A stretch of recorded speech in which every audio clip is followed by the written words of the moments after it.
खुलुमबाय मोखांनाय बिजाब नायगिरि बयनिसिमबो आंनि गोसो गोरबो सिंनिफ्राय गाहाम हामलायनाय थाबाय।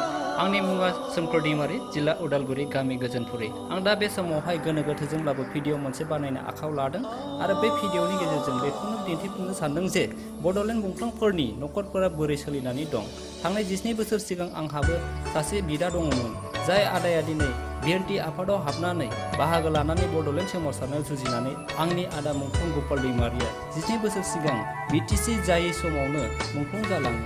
आं दा बे समावहाय आदा मुंख्लं गपाल दैमारिनि खाम्फानि सेरावनो नैबे भिडिअखौ बानायनो आखायाव लादों आरो जोंनि न'खरा बोरै जिउ खुंनानै दं बे भिडिअनि गेजेरजोंनो नोंथांमोननो गासैबो फोरमायनो सानदों।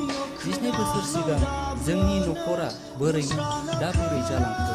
दुखुनांथाव बाथ्रा, दिनै बे न'खराव बोराय बुरैनि अनगायै रावबो गैला। देहा दुखु सुखुनि समावबो बजबना लानो जोथोन लानो थाखाय आंनि अनगायै रावबो गैला। दंबावोमोन आयंमोनहा फिसा हौवा गेदेर सासे, नाथाय बै फिसाज्लायाबो गुबुन धोरोमनि हिन्जाव लाना बिमा बिफानि धोरोमखौ नागारनायजों लोगोसे आयं बोराय आरो आयं बुरै सानैबो अना खाना सोमोन्दो नागारनानै गुबुन जायगायाव रायजो जाहैबाय। बे बोराय बुरै समावबो आयंमोनहा आलानि आथानि जानांबाय फिसा गोमाजानानै। बिटिसि मोननाया 12 बोसोर जालांबाय, नाथाय 12 बोसोरनि गेजेरावबो दिनै जोंनि न'खर बायदि रोजा रोजा मुंख्लं न'खर गोग्लैना थानाय न'खरफोरखौ नायफिननो हायाखिसै बिटिसि सोरखारा। नैबे जाहैबाय आदा मुंख्लं गपाल दैमारिनि बिफा, अर्थात आंनि आयं बोराय, आरो नैबे जाहैबाय मुंख्लं गपाल दैमारिनि बिमा, आंनि आयं बुरै। बोराय बुरै सानैबो बे भिडिअनि गेजेरजों फंनैसो खोथा बुंदों, बिथांमोना खोनासंनो हागोन।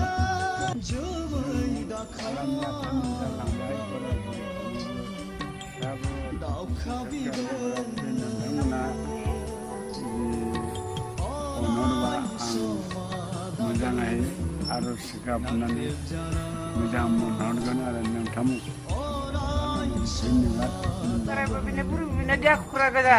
जों जेरै सोलिना जानांदों, मावख्रेबनानै गायलु गायला हायाबाबो खस्थ' खालामनानै जों सोलिना जानांबाय थादों। नोंसोरथ' नुहुराखैना जोंखौ, जोंबायदि गोमालांजानाय बिमा बिफाखौ देहा खुख्रा जानायखौ नोंसोर सोरखारा नायनाय मोनबा जों हाजासे मोजां मोनहरगौमोन आरो।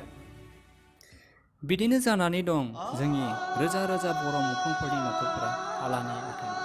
साननैसो सिगां ससियेल मिडियानि गेजेरजों नुनो मोन्दों माखासे गुबुन मुंख्लं गैयै न'खरफोरनि सोद्रोमाफोरनो उइदाउट इन्टारभिउ जब होनो हादोंब्ला मुंख्लं न'खरफोरनि जेंनाफोरखौबो बे 12 बोसोराव मेक्सिमामखौनो सुस्रांनो हागौ। जोबथारनायाव बेखौनो आरज खालामो जाहाथे फैबाय थानाय समाव जाय हान्जायानो सरकार दाया मानो मुंख्लंनि जेंनाखौ फोजोबग्रोयो, बेखौनो आं मुंख्लंनि न'खरनि जानानै आरज गाबनाय थाबाय। आरो बे भिडिअखौ बानायनायाव माबाफोर गोरोन्थि जादोंब्ला गासैबो अनजालु बर' रायजो राजानिसिम निमाहा बिनायजों लोगोसे निमाहा मोनगोननि मिजिं थिनानै आं एसेयावनो भिडिअखौ दोनथ'नाय जाबाय। गोजोन्थों। जै मुंख्लं जोहोलावफोरनि जै मुंख्लं जोहोलावजोफोरनि जै बर' हारिनि जै। गोजोन्थों।